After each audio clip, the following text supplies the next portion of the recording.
အားလုံးပဲမင်္ဂလာပါเนาะဒီနေ့ကျွန်တော်မိတ်ဆွေတွေကိုကျွန်တော် club meter နဲ့ကျွန်တော် digital club meter နဲ့ကျွန်တော်တို့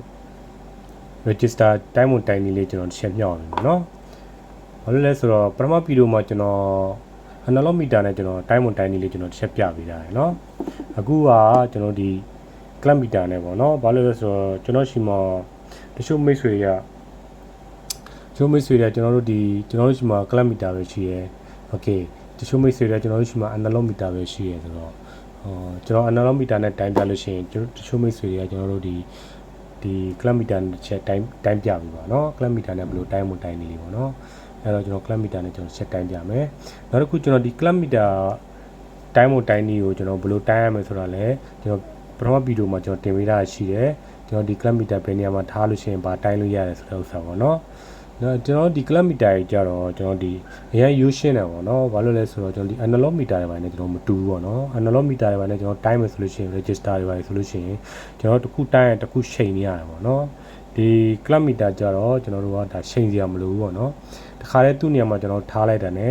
ဒီ ohm scale နေရာမှာကျွန်တော်ထားလိုက်တာ ਨੇ okay ကျွန်တော်တို့ဒီ direct တိုင်းလို့ရတယ်ပေါ့နော်ဒီကောင်ကအရင်ရိုးရှင်းတယ်ပေါ့နော်ဒီနော်နောက်တစ်ခုကျွန်တော်ဒီမှာကျွန်တော်ချက်ပြန်ပြပြီပေါ့နော် club meter ဘယ်နေရာမှာဘယ်လိုထားရင်ပါတိုင်းလို့ရဆိုတာပေါ့နော်ဒီကောင်ကဒါ off ကျွန်တော်ဒီမှာကျတော့ကျွန်တော်ဒီ ACDC တွေကျွန်တော်တိုင်းတဲ့နေရာပေါ့နော်ဒီကောင်တွေက okay ဒါကြတော့ကျွန်တော်ဒီမှာ function register တွေ IC တွေဘာညာအကုန်လုံးတိုင်းတဲ့နေရာဒီကောင်တွေကျတော့ဒါ ampere တိုင်းတဲ့နေရာဒီပေါ်ဆုံးအောက်ဆက်ကျတော့ဒါကျွန်တော်ဒီ wire တွေဘာတွေတစ်ခုနဲ့တစ်ခုကျွန်တော်တို့အချိတ်ဆက်ရှိတယ်မရှိဘူးဆိုတာကို okay เนาะကျွန်တော်ဒီ current ဒီလျှက်စစ်လမ်းကြောင်းသွားမသွားကျွန်တော်တို့ဝါယာတွေပြတ်နေတယ်မပြတ်ဘူးဆိုတော့ကျွန်တော်ဒီကောင်နဲ့တိုင်းလို့ရတယ်เนาะဒီကောင်အတမ်နီစနစ်နေတာပေါ့เนาะโอเคเนาะโอเคကျွန်တော်အခုကျွန်တော် register တွေကျွန်တော်ချက်တိုင်းပြမယ်เนาะကျွန်တော် register ကိုတိုင်းမယ်ဆိုလို့ရှိရင်ကျွန်တော်တို့က club meter ကိုကျွန်တော်ဗမာထားမယ်ဆိုတော့โอเค club meter ကိုကျွန်တော် register တိုင်းလို့ရှိရင်ကျွန်တော်ဒီမှာထားမယ်เนาะကျွန်တော်ဖတ်ပြအောင်เนาะโอเคဒီနေရာမှာထားမယ်ကျွန်တော် meet ချက်ဖွင့်လိုက်ပါเนาะမြင်ရလားမသိဘူး okay ကျွန်တော်ဒီမှာထားမယ်ဒီမှာထားပြီးတော့ကျွန်တော်တို့က select ကိုကျွန်တော်ဒီမှာရွှေ့ပေးရမှာဒီမှာ own scale နေရာမှာเนาะပြီးလို့ရှိလို့ချင်းကျွန်တော် select ကိုကျွန်တော်နှိပ်ပေးရမယ် kilo mega ohm ဆိုတဲ့နေရာအောင်เนาะကျွန်တော်နှိပ်ပေးရမယ်เนาะကျွန်တော်ချက်နှိပ်လိုက်မယ်เนาะ okay kilo mega ohm ဒီနေရာမှာเนาะ okay ဒီမှာနှစ်ခုပေါ်နေတွေ့လားမသိဘူးเนาะ okayအဲ့ဒါကျွန်တော်ဒီကောင်နဲ့ကျွန်တော်စတိုင်းလို့ရပြီเนาะကျွန်တော်တစ်ချက်တိုင်းပြမယ်ဒီကောင်ကျွန်တော်တစ်ခုချင်းစီကိုကျွန်တော်သူ့နံပါတ်အရောင်ဖတ်ပြီးကျွန်တော်တိုင်းပြမယ်เนาะဒီကောင်က new okay မြင်ရလားမသိဘူးเนาะဒီကောင်က new နဲ့ဆိုတော့ကျွန်တော်တို့ new နဲ့ကဘယ်လောက်ဖြစ်မလဲ new က1နက်က3ညနက်က3ညအနောက်ကနက်ကမြောက်ပေါ်ကိန်းနေရာမှာဆိုတော့ထိရေးစရာမလိုတဲ့အတွက်ကျွန်တော်တို့ဒါတန်းအောင်ပေါ့နော်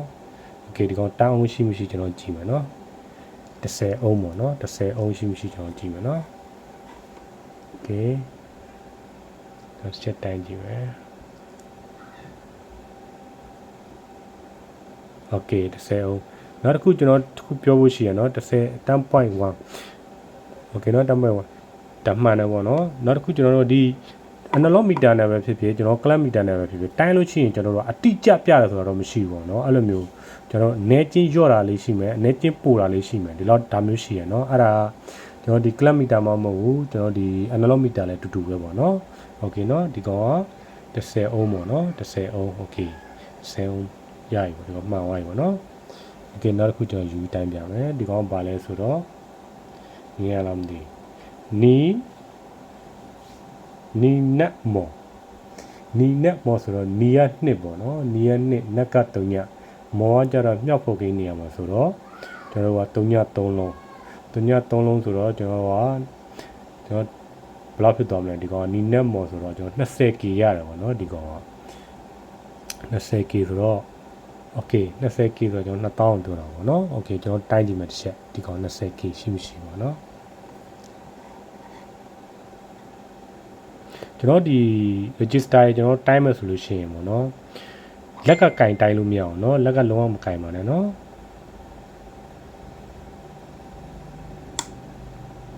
okay 20k ရှိမယ်ဆိုတော့ new net more ဒါရှိမယ်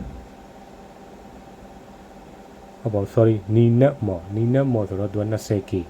ဆိုတော့ကျွန်တော်ဒီမှာဘယ်လောက်ရလဲ19.4เนาะ19.4နည်းနည်းလေးရောเนาะပြဿနာမရှိဒီကောင်မှန်တာပေါ့เนาะကျွန်တော်တို့ကဒီလိုအတက်ကြကျွန်တော်ရှိရเนาะ register တိုင်းလို့ရှိရเนาะ okay ဒီကောင်မှန်တယ်เนาะကျွန်တော်ဒီကအယောင်လေးတွေကျွန်တော်ဖတ်တတ်ဖို့ပေါ့เนาะဒီအယောင်လေးတွေကျွန်တော်ဖတ်တတ်သွားပြီဆိုလို့ရှိရင်ကျွန်တော်ဒီမှာချက်ချင်းတန်းချတိုင်းလိုက်လို့ရတယ်ဒီကောင်ဘယ်လောက်ရှိရဆိုတော့ချက်ချင်းတန်းတည်ရပေါ့เนาะအဲ့လိုမျိုး okay ဒီကောင်ကြတော့ကျွန်တော်တို့နီနက်ရွှေ okay နီနက်ရွှေဆိုတော့ဒီကောင်ကနီက2နက်က3ည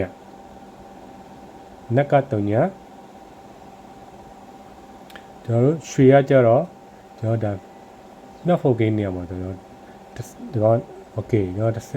30နဲ့စားပေးရတယ်ရွှေရမြောက်ဖို့ကိန်းနေရမှာ30နဲ့စားပေးလို့ချင်းဒီကောင်2နက်က3ညကျွန်တော်ဒီကောင်ကပါလဲ2အုံးမရှိမယ်เนาะဒီကောင်က okay 2အုံးမရှိမယ်ဒီကောင်ရှိမရှိကျွန်တော်တိုင်းကြည့်မယ်တစ်ချက်နီနက်ရွှေ2အုံး20အုံး2အုံးပေါ့เนาะ2အုံးမရှိမယ် okay 2.1 okay เนาะ2.0 ဒီကောင်ကွက်တိကြရเนาะဒီကောင် okay เนาะတော့ဒါတိုင်းမတိုင်းနေလေး register တိုင်းမတိုင်းနေလေး okay ကျွန်တော်နောက်တစ်ခုတိုင်းပြမယ်เนาะမခတ်ပါဘူးเนาะကျွန်တော်ဒီကောင်လေးတွေအယောင်လေးကျွန်တော်ဖတ်ထားလို့ရှိရင်ဒီကောင်လေးဘယ်လောက်ရှိရဆိုတော့ကျွန်တော်တို့ကဒီကောင် register တန်မှုကျွန်တော်ဖတ်လို့ရတယ်ပေါ့เนาะဒီကောင်ကြတော့ new net ရွှေဒီကောင်က new net ရွှေ okay new net ရွှေဆို new ကကြတော့1ပေါ့เนาะကျွန်တော် net ကကြတော့3ညရွှေရကြတော့မြောက်ဖို့ကိန်းနေရမှာဆိုတော့ okay မြောက်ဖို့ကိန်းနေရမှာရွှေရှိလို့ရှိရင်30နဲ့စားပေးရတယ်ဆိုတော့တိ3ညဆိုတော့ကျွန်တော်တို့ကဒီကောင်ပါဖြစ်သွားမှာတော့1အုံးပဲဖြစ်သွားမှာเนาะဒီကောင်1အုံးပေါ့เนาะ okay 1အုံးဆိုတော့ကျွန်တော်ချက်ဒီကောင်1အုံးရှိမရှိကျွန်တော်တိုင်းကြည့်မယ်ဒီကောင်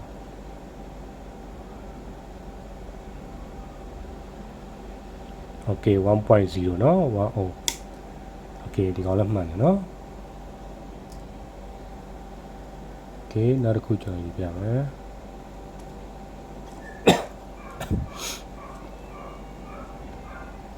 ဒီကောင်ကနီရလားမသိဘူးเนาะနီနက် okay ကျွန်တော်နီနက်ဆိုတော့ကျွန်တော်တို့နီရ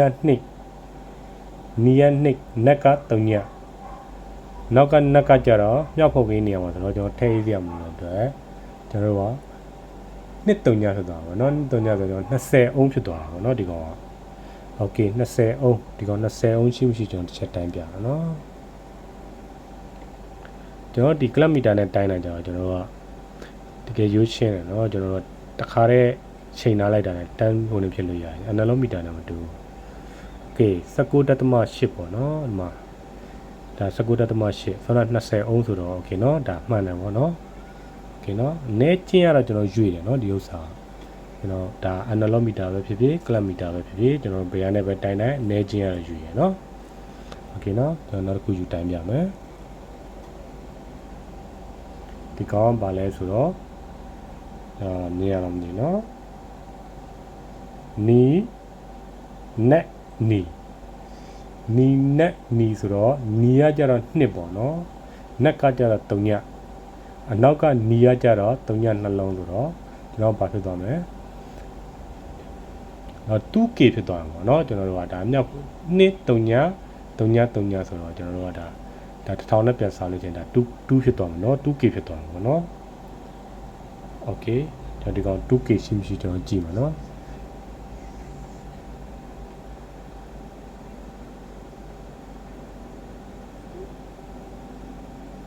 okay 1.9 okay เนาะဒါ 2k မှန်တယ်ပေါ့เนาะဒီဥစ္စာတော့နည်းနည်းပဲရော့တယ်ပေါ့เนาะ okay เนาะ okay ကျွန်တော်တို့ခုကျွန်တော်တိုင်းပြမယ်เนาะဒီကောင်လေးကကြတော့ new net more ဒီကောင် new net more ဆိုတော့ ညိုကကြတော့တိနက်ကကြတော့တုံညမြင်ရလားမသိဘူးနော်ညိုနက်မောညိုကတိနက်ကတုံညမောကတုံည3လုံးမောက3ဆိုတုံည3လုံးโอเคနော်ကျွန်တော်1000နဲ့ပြန်စားလို့ရှိရင်မြောက်တုံည3လုံးဖယ်လိုက်လို့ရှိရင်တန်းကေဖြစ်သွားတာပေါ့နော်โอเคဒီကောင်တန်းကေရှိမရှိကျွန်တော်ကြည့်လိုက်မယ်နော်